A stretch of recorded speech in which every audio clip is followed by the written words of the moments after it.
Clara, ¿qué tal? Vamos a empezar el podcast de hoy sobre el olvido en el amor como temática y centrándonos a partir de la película Eternal Sunshine of the Spotless Mind.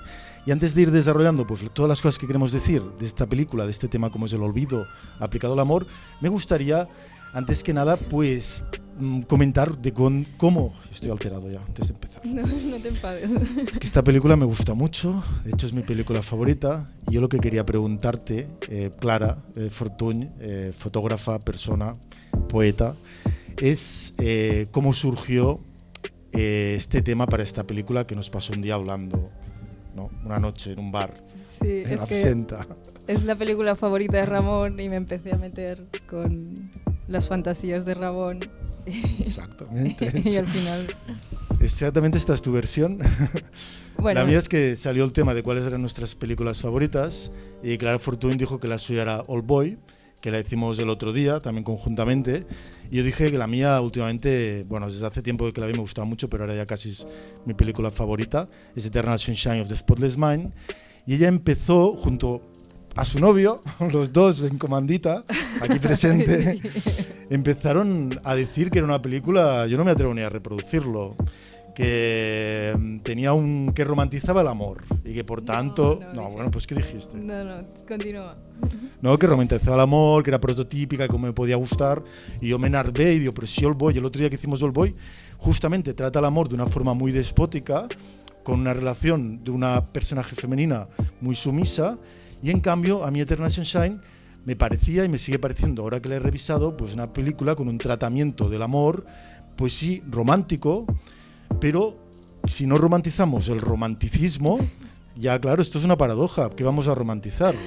Yo creo que hoy tenemos que hablar de esto también, de la narrativa en el amor y por contra, cómo aplica el olvido. Y si quieres también, pues estos temas de si es un prototipo, de si romantiza, pues justamente la parte romántica, la parte de la afectividad y el vínculo entre seres, de pareja prototípica, no sé. ¿Quieres que te responda a esto? Lo que quieras, si quieres pasamos página. No, yo la película la vi hace mucho y lo que te criticaba era que un poco, que luego lo he entendido porque viendo un poco más las películas que ha escrito el guionista, que es Charlie Kaufman, como que entiendes un poco por dónde va, pero al principio Clementine encaja mucho en lo que es la fantasía masculina de la Manic Pixie Dream Girl, que sería como un poco el tipo de chicas que te gustan a ti. ¿Qué sabes tú? Yo bueno, tú estás súper enamorado de Clementine. Puedo tener un amplio abanico de personas variopintas que me gusten, si es que me gusta alguien. Pero son por ahí. Un poco la femme salvaje, ¿no? Ponía ahí como... neurótica. Sí, como muy creativa, muy artista, o neurótica. Claro, yo sí que es verdad que durante tiempo pensaba, ostras, qué personaje femenino me gusta del cine y me aparecía un poco Clementine, ¿no? Como personaje. Pero también en parte porque me siento identificado, que también lo decíamos antes, hablando, con un poco más con el personaje de Clementine que incluso con Jim Carrey, que es más retraído. Siento mi parte Jim Carrey, pero bueno, más allá del prototipo que arman, no sé, justamente sí que empieza como una comedia romántica prototípica, pero hay un punto que la rompe y entonces aparece la otra narrativa, aparece la originalidad de esta película con la aparición de ese momento en que, bueno, no se sabe muy bien qué pasa al principio, pero luego se averigua que ella ha decidido hacerse un procedimiento para olvidar a su novio que tenía último, que era Joel, Jim Carrey, y de repente él cuando lo descubre también se hace el procedimiento y ahí entramos en la mente de él y ahí es donde yo creo que subvierte lo que diríamos el esquema formal de la comedia romántica y también por tanto en gran parte la romantización de un amor prototípico y deconstruye el amor y nos enseña los entresijos, las costuras, nos enseña también cómo se creó la narrativa, deconstruyéndola en la mente de él mientras tira para atrás con sus recuerdos, que se están desvaneciendo, pero sí, él se aferra a seguir creyendo en el amor. O sea, por ahí también hay un mensaje positivo del amor. Sí, yo lo que ¿Estás en contra del amor? No, yo lo que quería decir es que viéndola ya por segunda vez, porque la vi hace mucho tiempo y me quedó como eso, sí que me gusta eso de que, de hecho, también lo hace con el prototipo de la Manic Pixie Dream Girl, de la chica de los sueños, así como alocada. Incluso también te la... como que deja de idealizarla, la hace más humana, te enseña como, digamos, sí, lo negativo de este personaje, su sufrimiento un poco en relación a cómo vive la vida y cómo vive también las relaciones, ¿no? Y también Joel sufre, de hecho yo diría que sufre mucho, ¿no? No sé si era de soledad, hay un momento también que llegamos a la infancia, bueno, en este caso la de él, la mente de él, pero también aparece ella. Y lo que decías tú, en esa deconstrucción ella también dice una frase que le dice que yo no soy un concepto o algo Claro. que te haya de completar. Y decir eso ya está empezando también con esta metanarrativa de yo no soy un personaje de película Claro. femenino para Sí, sí, completar pues las fantasías masculinas, que en parte sí que lo es, y también estoy de acuerdo. Bueno, yo creo pero que... justamente en esta película original yo creo que al menos lo intenta deconstruirlo, ni que sea nombrándolo. Sí, yo creo que empieza como con este tópico, que al final es un personaje tópico, el de ella y el de él también, ¿eh? Como esta contraposición de personajes que incluso yo lo he visto mucho comparándolo con Rayuela, ¿no? Con el Horacio Oliveira, que es también un personaje muy intelectual, mucho más gris, mucho más mental, y luego está la maga, que es como la fantasía. Pero sí, lo deconstruye y te enseña un poco el conflicto entre estas dos fuerzas, digamos, contra una fuerza más intelectual y otra más intuitiva, más espontánea. Bueno, y centrando un poco el podcast en la parte también que lo decíamos del olvido en el amor, a mí me gustaría, antes que pasar a hablar del olvido, hablar de su contraparte o también de la otra cosa que completa el olvido, que como podréis suponer, podríamos decir que es la memoria, ¿no? Entonces, para que haya olvido, tiene que haber memoria. ¿Y la memoria qué es? Pues, bueno, la memoria es un constructo psicológico extraño, pero a nivel anatómico se crea un poco por surcos y está muy imbrincada con los núcleos afectivos, con los núcleos sentimentales. Ahí donde hay una emoción es donde se fija la memoria, donde hay algo que nos importa. De hecho, la etimología del verbo recordar es recordar, y cordar viene de corazón y es volver a pasar por el corazón. Algo hay en los sentimientos humanos que hacen ese constructo narrativo de la memoria por contra de aquello que olvidamos de una forma frugal porque no nos importa. Ahí tenemos la figura de Funes el Memorioso, que es un personaje de un cuento de Borges que recuerda todo, recuerda absolutamente cualquier instante de su vida y por tanto no puede olvidar, no puede recordar, no puede tener memoria porque si no olvida nada, no puede recordar nada. Para él es todo una vorágine abstracta de sucesos.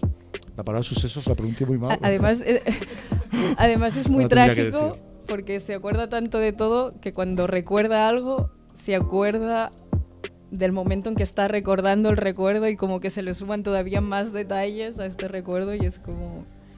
A veces también se dice que recordar es recordar la última vez que hemos recordado algo, ¿no? Porque Sí. tenemos nuestros, por ejemplo, recuerdos más primigenios de la infancia en este caso, pero ¿qué recordamos? Recordamos todas las veces que las hemos recordado a lo largo de nuestra vida y al final también ya es un palimpsesto de conceptos detrás de conceptos, ¿no? Sombras de sombras. Pero bueno, en cualquier caso, sea lo que sea la memoria y el olvido, sí que tenemos aquí dos personajes, sobre todo con la acción pionera de ella, que intentan no recordar una historia de amor que ha acabado como todas las historias de amor, y si alguna todavía no ha acabado mal, pues es porque todavía no ha acabado. El amor es glucopricon, que decía Safo, es dulce amargo, y entonces decide olvidar, ¿no? ¿Tú por qué crees que decide eso? No sé, ¿te ha pasado a ti o crees que conceptualmente le ha podido pasar a alguien en abstracto querer olvidar una historia de amor? Bueno, yo creo que ella es un personaje como mucho más explosivo, mucho más... que no... sí, mucho más espontáneo y como que actúa mucho por impulso. Y en esta tragedia de que está mal en la relación lo tacha, es muy radical, decide borrarlo. Bueno, yo creo que es por el dolor, ¿no? Por no sufrir el dolor, entre otras cosas, ¿no? Y por quizá un poquito también por venganza o lo que sea. Pero decía Borges también que el olvido es la única venganza y el único perdón. En esta frase, yo como la entiendo, sería como que si olvidas de verdad, te vengas de esa persona porque ya no le importas. Y de hecho, también es el único perdón porque perdonas a esa persona porque tampoco te importa, ¿no? Mientras de alguna forma te importe, pues siempre está ahí, ¿no? Esa conexión, ese vínculo quizá inacabable. Por ahí yo voy diciendo mis cositas que tenía ahí preparado, porque como me gusta mucho esta película me he preparado muchos conceptos, pero en el río Leteo, que era el río en el Hades, en la mitología clásica griega, quien se sumergía, las almas que se sumergían en él olvidaban todo, ¿no? Y luego renacían, pero claro, renacían habiendo olvidado quiénes eran. Entonces renaces al mundo si no recuerdas tus anteriores vidas, tu identidad, que es donde quiero ir a parar. Si olvidas algo de tu identidad se pierde, aunque sea algo que sea doloroso. Quizá hay dolores insoportables, pero realmente el dolor también nos constituye como seres humanos. Sí, bueno, de hecho, ya sé que nos gusta que hable mucho de filósofos, pero el filósofo solo estoy yo. John Locke decía que... A mí no me importa de qué hables. Decía que el conocimiento... que el conocimiento viene de la experiencia, y yo creo que básicamente es un poco lo que sucede en esta película, ¿no? Que para empezar yo lo que veo es que plasma dos tipos de memorias, porque a pesar de que ellos deciden olvidarse mutuamente, se conocen porque ambos van a la playa donde se conocieron, como que queda una memoria subconsciente o emocional, a pesar de que en el plano mental han decidido olvidarse. Y esto es importante porque al final, ¿no? Como que si tú olvidas una experiencia, puedes acabar como repitiendo eso que no has aprendido a través del dolor, que el dolor pues es duro, pero también es un gran maestro. Sí, yo también creo un poco esto, que aquello que reprimes por la vía del consciente te aparece a veces por el subconsciente, que es un poco lo que la película representa, que estamos dentro del subconsciente, del consciente, bueno, de la mente, pero también estamos en el subconsciente de Joel, ¿no? De Jim Carrey. Y ahí es donde ella, con lo que tú decías, le dice en la última escena que olvida él, en el procedimiento le dice: nos vemos en Montag, ¿no? Se lo susurra así. Me pongo un poco de piel de gallina. Y entonces aquello es lo que le apela, al final se lo dice él al mismo, porque todo es una proyección de su mente, pero él apela a acordarse de eso. Entonces eso nos lleva al principio de la película, como en ese bucle, y él tiene ese impulso inconsciente de ir a ese sitio donde la volverá a conocer, y ella también está ahí por algo, ¿no? Por ese impulso, como que el amor es un destino, ¿no? Creo que un poco es paralelo, pero contradictorio a lo de Oldboy del otro día, que vimos la película Oldboy, que ahí también juegan con el amor, a que el que la hipnotiza juega a que dos personas se puedan enamorar hipnotizándolas para que cuando se conozcan creen un vínculo. Y aquí la ciencia o el procedimiento lo que hace es al revés, ¿no? Que dos personas, por mucho que tengan un vínculo, conseguir extirpar ese vínculo, pero al final el amor subvierte y de alguna forma acaba predominando a ese procedimiento, ¿no? Juegan un poquito a lo contrario, ¿no? Cuando el amor, pues no sé, tendría que ser algo, o es algo espontáneo, pero bueno, intentando modificar incluso la voluntad de los amantes, de las personas enamoradas. ¿Te has enamorado alguna vez, Clark?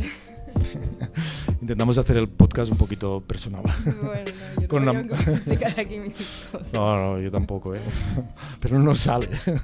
Hacemos cosas que luego no nos salen. A mí yo lo que quería decir es que me parece interesante en la película, porque al principio parece, ¿no? Como que de alguna manera se ve el olvido como algo positivo, ¿no? También está el personaje que también me gusta mucho, el de... No recuerdo cómo se llama, el de la secretaria, que está interpretado por Vincent Dunst. Sí. Que admira un montón el trabajo del doctor, que se encarga de hacer que las personas, pues eso, que pierdan la memoria del ser al que eligen. Y me parece interesante porque ella como que admira mucho su trabajo Y de hecho es cuando cita el poema de Alexander Pope de... Bueno, no sé si se pronuncia así, pero... Lo has pronunciado muy bien, claro. Clementine. Que dices de benditos sean las vírgenes vestales. Bueno, no sé exactamente cómo es, pero que pueden olvidar porque... No, eterna resplandor de la mente sin recuerdo, porque como no han experimentado... Claro, es un verso de un poema de Pope. Sí, que reflexiona... Que lo cita en la película. Reflexiona sobre de la mente que no ha experimentado y por tanto no ha sufrido la pérdida y no sufre, ¿no? Que benditas sean y bendita sea el olvido. Y de hecho también me gusta porque cita una frase de Nietzsche que dice también algo así como benditos sean los olvidadizos que superan hasta sus propios errores, pero al final lo que te enseña, yo creo que lo que te enseña la película es lo contrario, ¿no? Que hasta ella se da cuenta de que ha olvidado algo importante, que es su relación también con el doctor y que al final el olvidarte es como un engaño a uno mismo, ¿no? Es como no ser capaz de mirar lo que ha pasado y no ser capaz como de aceptarlo y de no sé, poder transformarlo, poder decidir qué se hace con ello. Sí, a mí me gusta también el tema del olvido, es muy poético, ¿no? Tiene que ver quizá con la melancolía, pero también lo vemos en otros poemas que han utilizado muchos poetas, ¿no? Como Luis Cernuda, ¿no? Con Donde habita el olvido, que es también donde vas a dejar de sufrir. Juega un poco con olvidar, dejar de sufrir, pero al mismo tiempo olvidar, perder algo que es irrecuperable, ¿no? Y también se me entronca un poco con la figura retórica de la elipsis, que la elipsis es aquello que no nombras en un relato, y entonces no nombrarlo tiene una potencia. Por una parte lo omites, pero por otra parte, como nos cuenta, por ejemplo, Hemingway en su teoría del iceberg, aquello que no nombras, porque Hemingway hacía relatos y te contaba una historia, pero lo otro, que era lo importante, te lo omitía, te lo elidía del relato. Entonces creaba más importancia, ¿no? Vivía como en ese subconsciente del relato y eso nosotros lo podíamos recibir con más fuerza. Bueno, esto me ha hecho descubrir, que no lo conocía, un concepto que sale, un pasaje que sale en 100 años de soledad, que se llama La plaga del olvido. De hecho, no me he leído, lo tengo que confesar, no me he leído 100 años de soledad, aunque seguramente es un libro magnífico. Yo me lo he leído, pero no me acuerdo de esta parte. Pero ya Borges decía, voy a imitar a Borges, 100 años de soledad me parece una gran novela, pero quizá con 50 años hubiera habido suficiente. En una de estas humoradas borgianas, que realmente es un libro muy grande, que ahora es difícil de leer, pero bueno, ojalá se lea, ahora están haciendo la serie.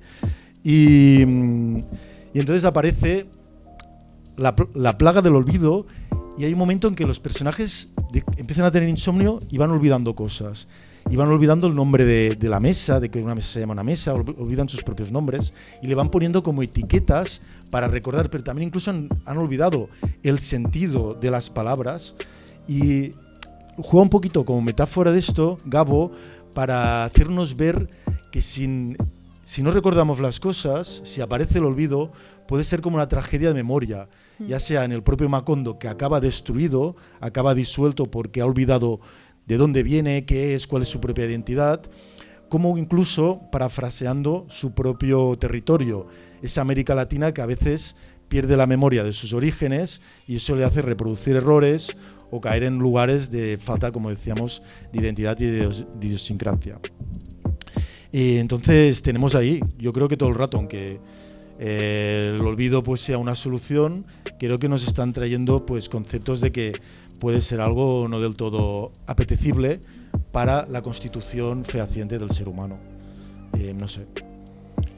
Otra cosa es que se te olvide cualquier cosa, el nombre de una persona que no te cae bien, cosas de estas que... ¿Conoces la damnatio memorae?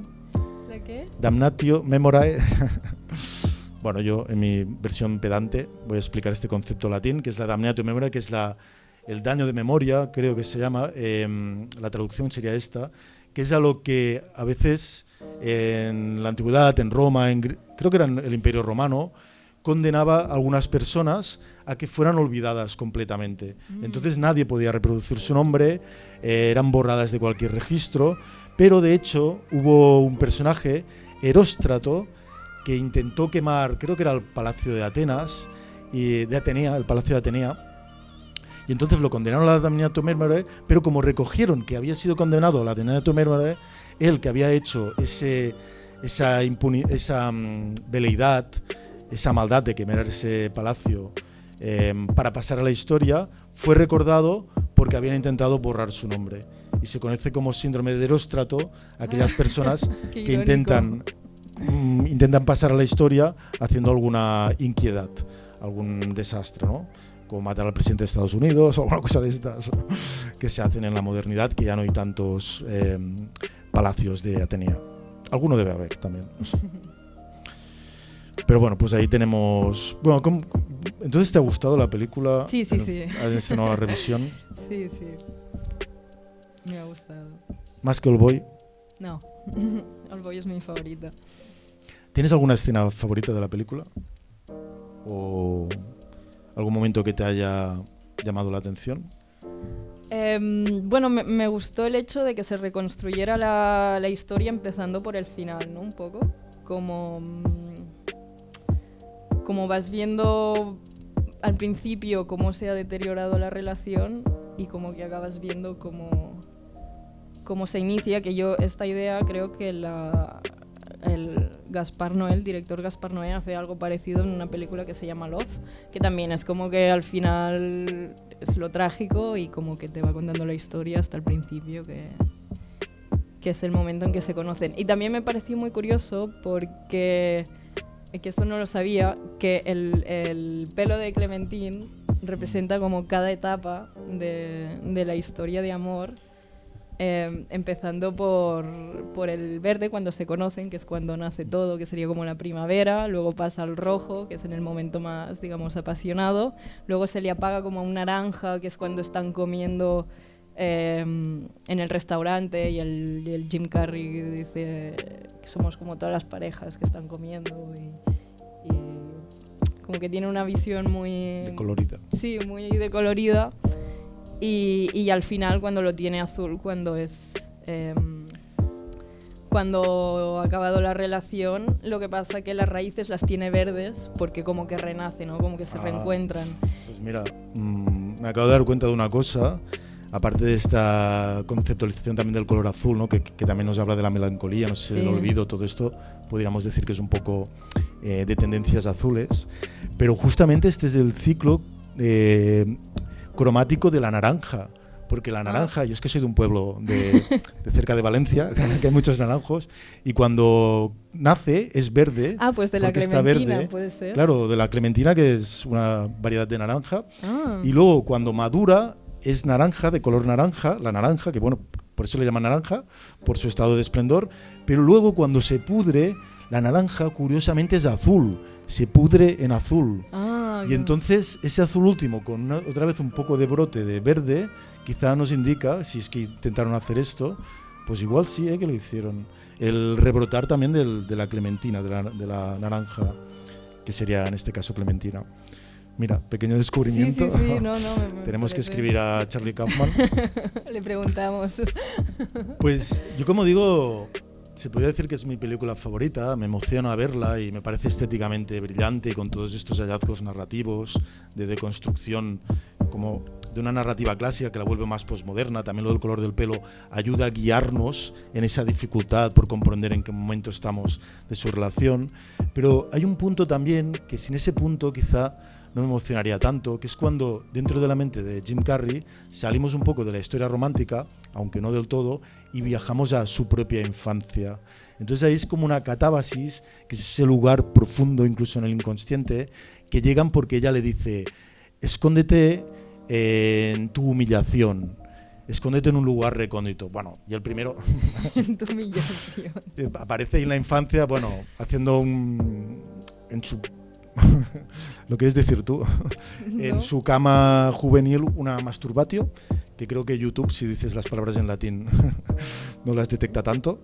Y bueno, y que su madre abre la puerta y tal. Y luego, más allá de este momento, él sigue siendo niño y aparece su figura materna, aparece también cómo se comportaba él.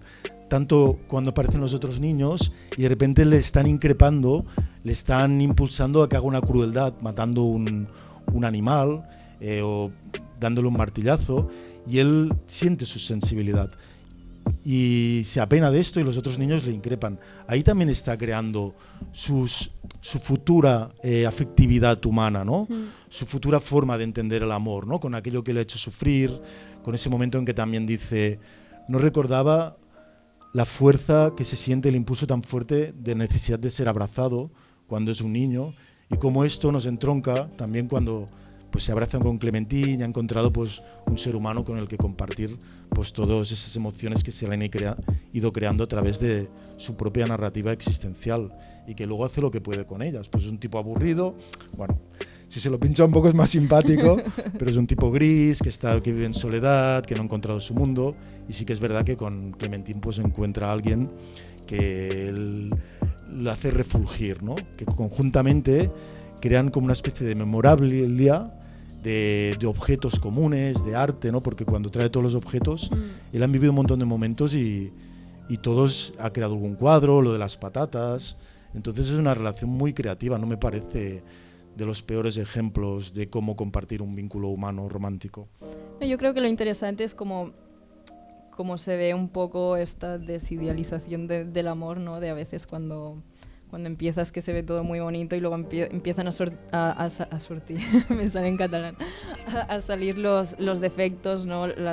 Los conflictos entre las personas, sobre todo en estos personajes tan diferentes, y cómo al final tienen que aprender cómo aceptar, que es cuando acaba la película, ¿no? Que dice, él le dice, tú te vas a aburrir de mí, y ella, bueno, no sé, ella dice como que van a tener sus conflictos y dicen, bueno, vale, como que esta vez ya lo saben, y como que este ciclo que pasa la relación puede renacer cuando uno supera un poco lo que es esta idealización y acepta un poco lo que son los defectos de cada, bueno, de su pareja, y en este caso también dejar de intentar, ¿no? Por ejemplo, que el personaje de Joel sea salvado por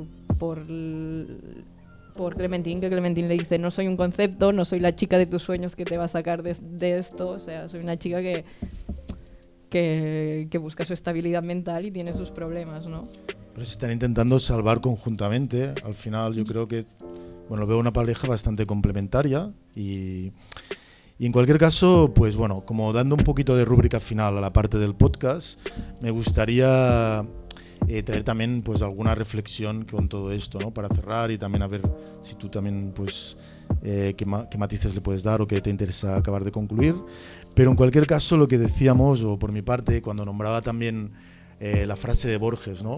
El olvido es la única venganza y el único perdón. Yo aquí diferenciaría dos partes de olvido, dos formas del olvido, ¿no?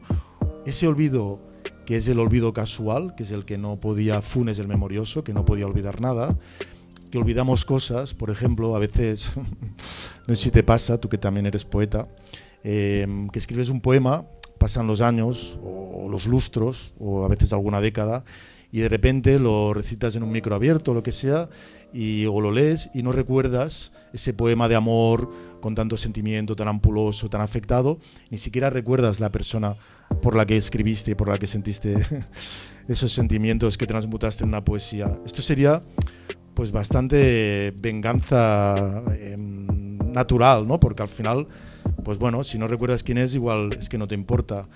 Pero por ahí yo creo que aquí es diferente en este caso, porque lo que quiere Clementine y luego también Joel quieren olvidar, no es que olviden, sino que imponen su voluntad, su querer, que al final querer es otro de los sinónimos de amar, ¿no?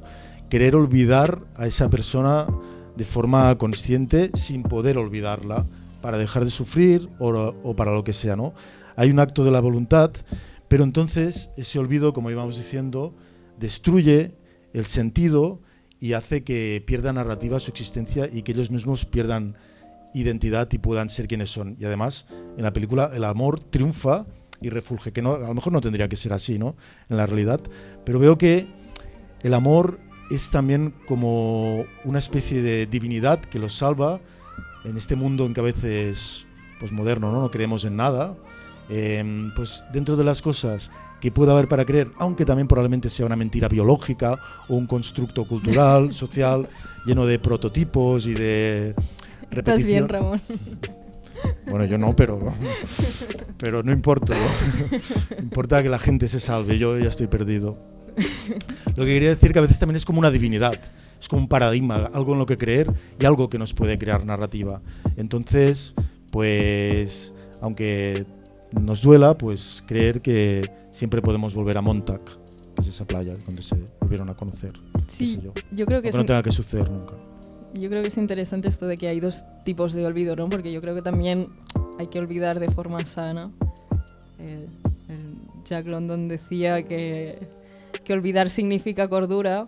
Y por ejemplo, es que yo comparo mucho la relación esta de Joel con Clementine, con Rayuela, de que al final también es una relación pues que son dos personajes muy contrapuestos, que él también, bueno, no hablaré del personaje que no me cae nada bien del Horacio Oliveira, pero que al final en esta separación que hay, ¿no? Porque en este caso no hay una reconciliación, él acaba enloqueciendo por el recuerdo de la maga, ¿no? Como que también en este no poder olvidar uno puede como obsesionarse en